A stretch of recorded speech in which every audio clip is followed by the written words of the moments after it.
I think I accidentally stumbled into doing prolonged exposure therapy on myself. Hello friends, welcome back. Today I want to talk to you about prolonged exposure therapy, naturally. Somebody commented on one of my videos asking if I had ever heard of prolonged exposure therapy, and the answer to that at the time was, no, I don't think so. So I took to Google and found out what it was. I'll put a definition somewhere on the screen and give you a second to read it. Pause it to read the whole thing, I guess. I think I accidentally stumbled into doing prolonged exposure therapy on myself. So that's pretty cool because it sounds like something that is helpful. So today I'm gonna do a little bit of prolonged exposure makeup. If I look horrible right now, you're not rude for saying it. I did it on purpose, it's fine. The gist of prolonged exposure therapy, to my, the best of my understanding, is there not a red in this? Oh, it's a glittery red. We're gonna have to improvise, I guess. I am not a medical professional of any kind. I have no idea what I'm talking about. I'm just speaking to my own experiences. So please don't take my word for anything. Do your own research. But also, remember to like, comment, and subscribe.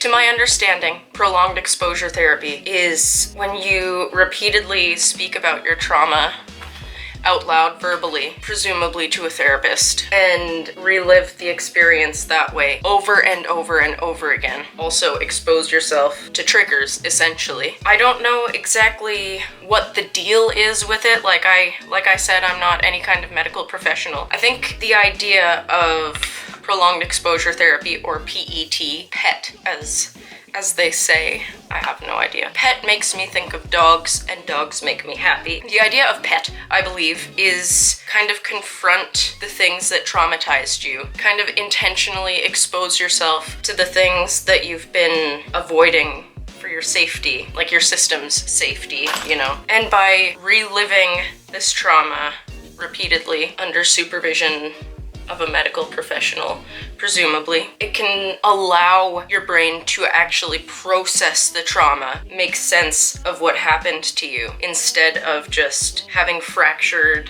shards of this memory implanted in other memories that are just sitting there minding their own business, have nothing to do with anything that happened. The way I kind of think of it is the movie Inside Out. We saw it actually the afternoon that we buried my mother's urn into my grandfather's grave. She always wanted to rest with him. But no, we loved it.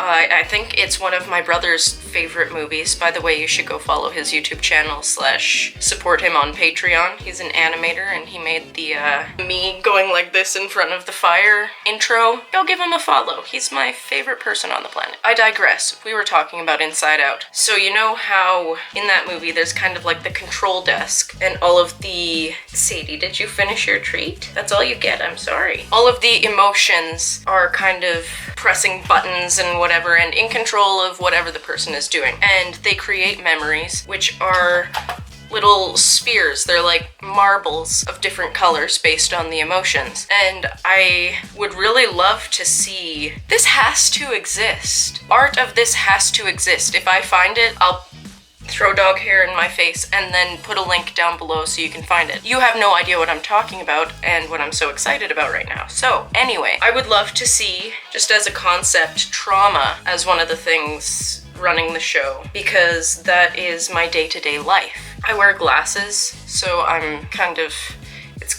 windburn, I guess, I don't know. Because for me, when I dissociate, it feels like trauma takes the wheel and I'm behind the desk, like standing behind all of the emotions, hiding and being protected by trauma. Probably a badass warrior woman in my Inside Out desk. Words I never thought I would say on the internet. The trauma response protects me. That's the whole reason behind it, is that there's a perceived threat, so there's a trauma response to get us past the threat and to survive. I dissociate to protect myself. It's a trauma response. It can be a tool. Very helpful tool. It's hard to process trauma when it's so unpleasant.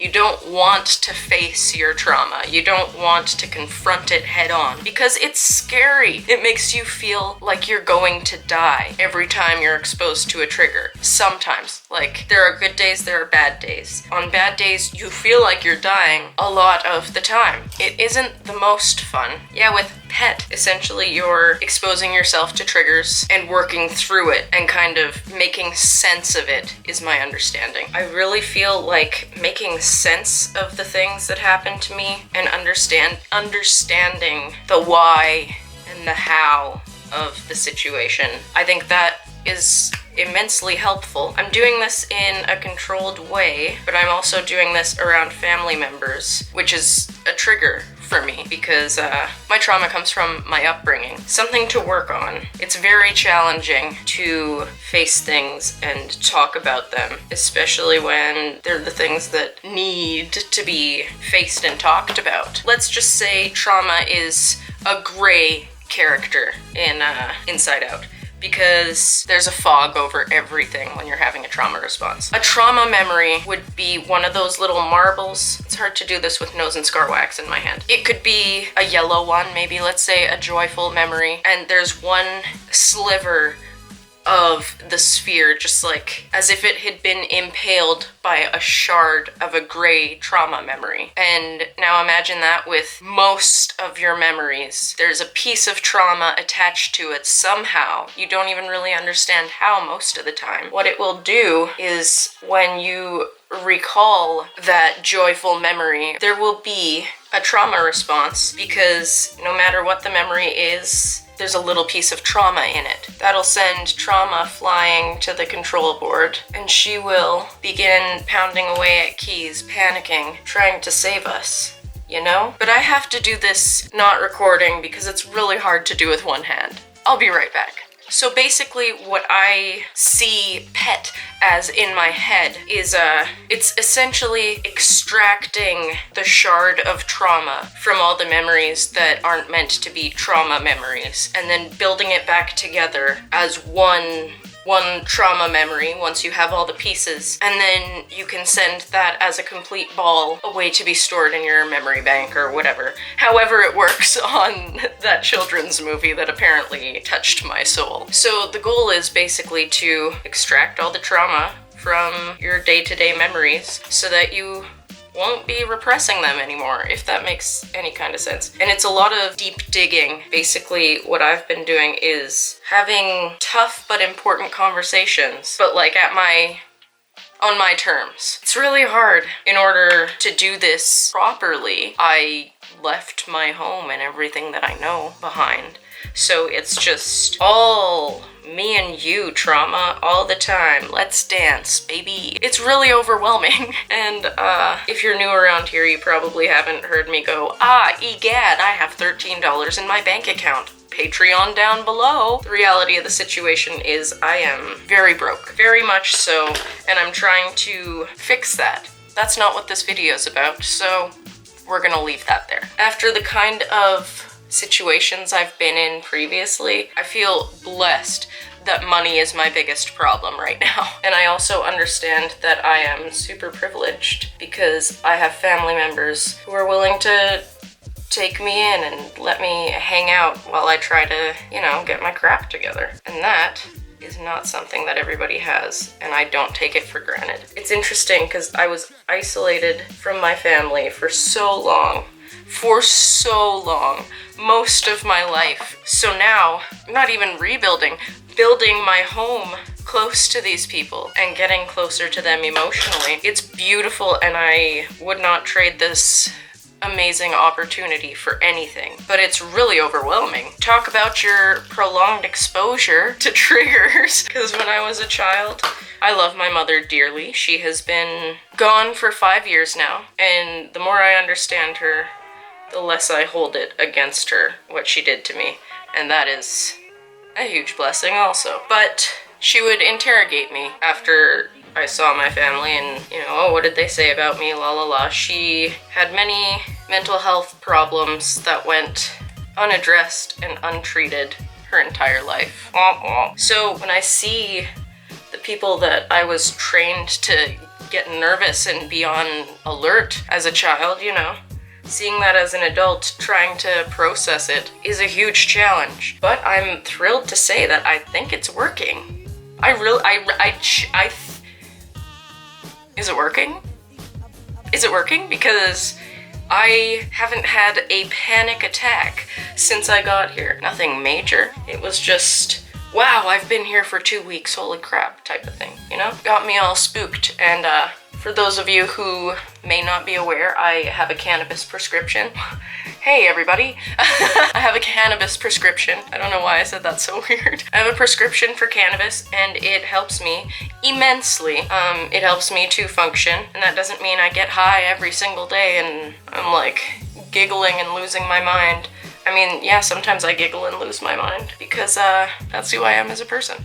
But it helps me so much, and I'm running out. I'm starting to get anxious thinking about it, so let's not think about it anymore. But I have tools at my disposal, and I am using them, and I'm happy to say that I believe it's going well. I think it might be working. What I'm using currently, I have a very minimal kit as I drove across the country in my car. I'm using this palette, this bruise wheel, this spatula to take makeup out of the bruise wheel, and out of this nose and scar wax. I really wish I had liquid latex for the lips, but I don't.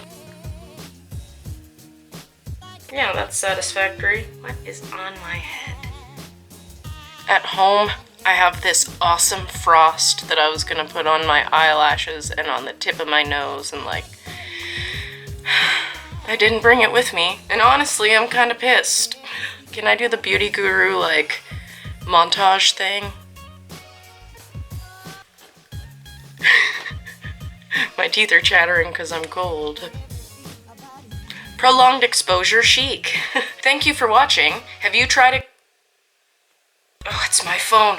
Something touched my belly and it made me jump out of my skin, which to you probably looked like me just looking down. Thank you so much for watching. No wonder I look like this, going outside in this cold snap of like -30 in southern Manitoba in a thin hoodie.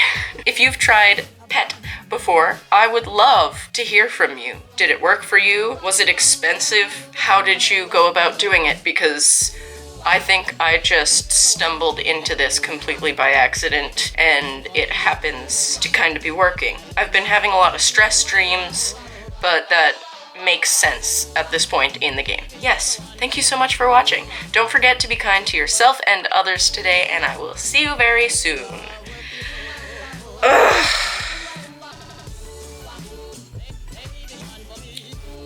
I don't want to go wash my face, but like I have to.